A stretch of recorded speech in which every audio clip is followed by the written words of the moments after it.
as Dr. Dipendra has already told you, that this is a case which has been previously discussed. Both we have discussed the clinical features of this case when he came to our OPD, and thereafter this patient was operated. When we discussed the surgical aspects of the case, and I showed you some photographs from the surgery which was performed. Thereafter, at about somewhere around 6-7 months, this patient's follow-up was also presented. But that at that point in time, the time period elapsed was only 6 to 7 months. And today, I'm presenting the 1 year post-op follow-up of the same patient. To recap the history of this case, the patient, when she came to us, was a 2-year-old girl. She developed a swelling in the right thigh when she was just 3 months old. And this swelling was not associated with any fever. And the parents took her to a local practitioner who performed some sort of an incision and drainage and prescribed some medicines. And with regular dressings, ultimately the wound healed.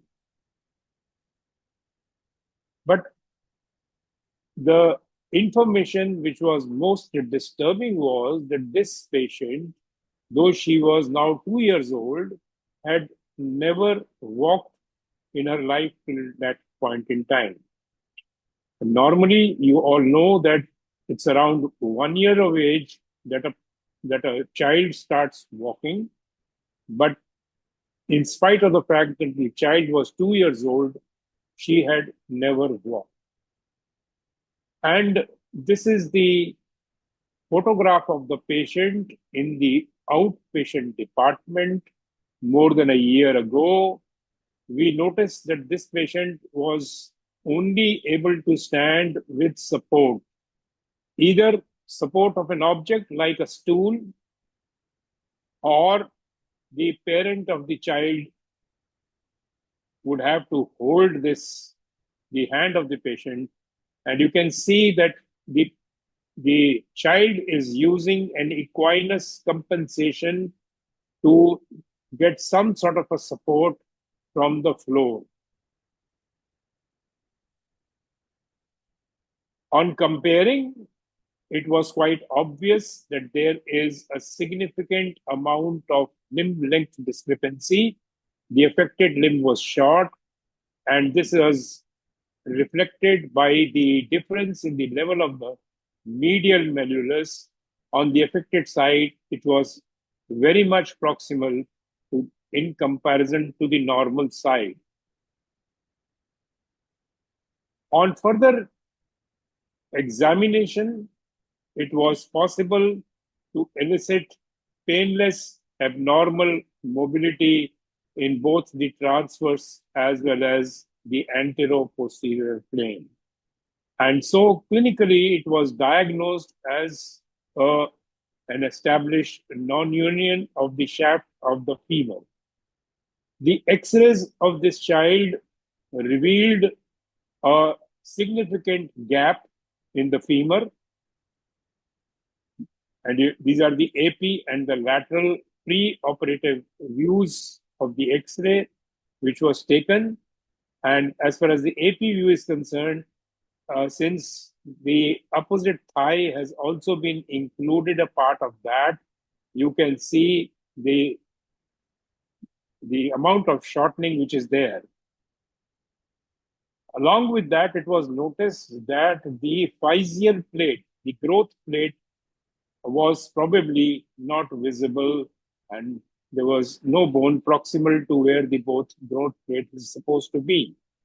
So this was the condition.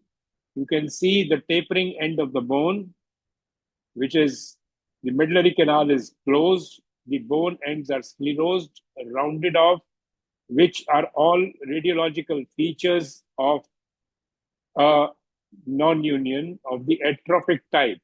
Even in the lateral view, the same changes are seen.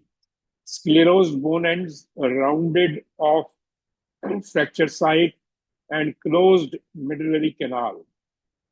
And you can see that the distal end of the femur, the condylar part, is very well preserved without any evidence of the growth plate being there. So, as far as the management or the treatment of this patient is concerned, the primary goal in such cases was discussed that it is union across the gap non-union side.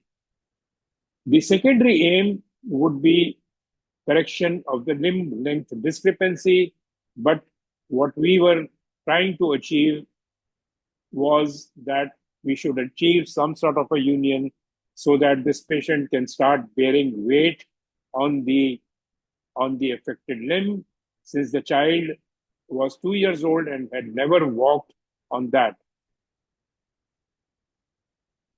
So the modalities which were discussed was we could have used an Izarov fragment transport procedure or some sort of a bone graft. And since the patient was a very small child, fibular bone grafting, either free or vascularized fibular grafting, was considered to be a good option.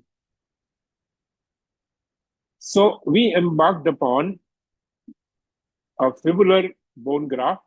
We harvested the fibular bone from the contralateral side, and this is about 6 centimeters of the bone which was harvested.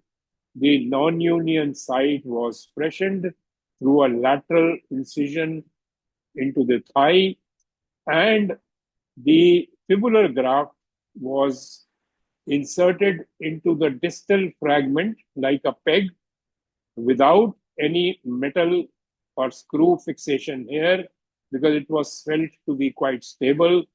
And as far as the proximal anastomosis was concerned, we did a temporary fixation with a K-wire and then did a side-to-side fibular transplant onto the femur using 2 cortical screws. The patient was kept in a 1.5 hip spica for the first 6 weeks' time. And this is the X-ray which was done in September 2024, that is last year. The patient was operated in May 2024. So you can see that it is about